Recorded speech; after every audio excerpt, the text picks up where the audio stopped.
بسم اللہ الرحمن الرحیم۔ السلام علیکم۔ میری عمر 36 سال ہے۔ میری لو میرج ہوئی تھی۔ ہم کلاس فیلوز تھے اور ایک دوسرے کو 6 سال سے جانتے تھے۔ ہم بہترین دوست تھے۔ دوران تعلیم ہی ہم نے فیصلہ کر لیا تھا کہ میرے شوہر کی جاب میں سیٹل ہونے کے بعد گھر والوں کی رضامندی سے ہم شادی کر لیں گے۔ میرے شوہر کی جاب کے بعد ہمارے گھر والے ملے اور ہماری شادی ہو گئی۔ اللہ نے ہمیں ایک بیٹے سے نوازا۔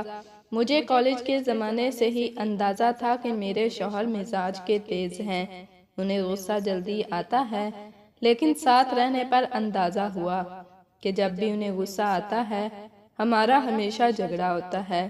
مجھے ہمیشہ یہ فیل ہوتا ہے کہ وہ مجھے کنٹرول کرنے کی کوشش کرتے ہیں۔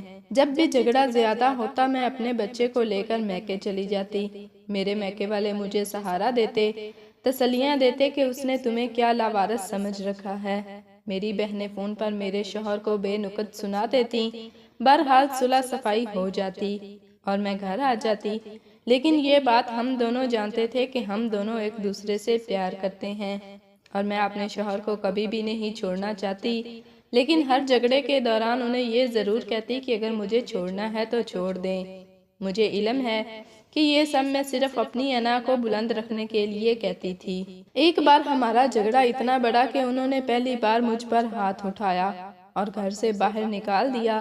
میں سیدھا اپنے میکے گئی۔ میرے گھر والے مجھے لے کر سیدھا پولیس اسٹیشن گئے۔ میرے شوہر اریسٹ ہو گئے۔ سسرال والوں نے مجھے کیس واپس لینے کے لیے کہا۔ میرے شوہر نے مجھ سے معافی مانگی اور کہا کہ آئندہ یہ سب نہیں ہوگا۔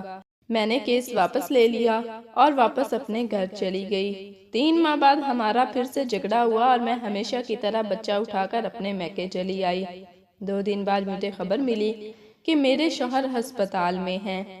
میرے گھر والوں نے مشورہ دیا کہ مجھے انہیں دیکھنے جانے کی کوئی ضرورت نہیں، بلکہ میری بہنوں کا کہنا تھا کہ یہ سب ڈرامے ہیں تمہیں ایموشنلی بلیک میل کرنے کے لیے۔ وہ 1 ہفتہ ہسپتال میں رہے، نہ میں ملنے گئی اور نہ ہی کال کی۔ کچھ دنوں بعد مجھے طلاق کا سمن ملا۔ مجھے طلاق نہیں چاہیے تھی، مجھے اپنے شوہر سے محبت تھی۔ میں اپنا گھر خراب نہیں کرنا چاہتی تھی، لیکن میری انا آڑے آ رہی تھی۔ مجھے لگا کہ طلاق کا منع کر کے میں نیچی ہو جاؤں گی۔ میں نے انہیں کال کی کہ جب چاہیں طلاق لے لیں، میں بھی اس جہنم میں نہیں رہنا چاہتی۔ کورٹ میں ہمارا کیس آسانی سے نمٹ گیا۔ میرے شوہر نے میری ساری ڈیمانڈز، بچے کی کسٹڈی اور خرچہ دینا قبول کر لیا۔ ان کا کہنا تھا کہ وہ میری سب باتیں ماننے کے لیے تیار ہیں، انہیں صرف طلاق چاہیے۔ اس طرح جولائی 2009 میں میری طلاق ہو گئی۔ میرے شوہر نے کچھ عرصے بعد دوسری شادی کر لی۔ ان کے بچے بھی ہو گئے، لیکن میرے بچے سے ملنے اکثر آتے ہیں، اس کی ہر ضرورت کا خیال رکھتے ہیں۔ بچے کا خرچہ مجھے پابندی سے ملتا ہے، بلکہ میرا گزارا بھی انہی پیسوں سے ہوتا ہے۔ میں اپنے بچے کے ساتھ میکے میں رہتی ہوں۔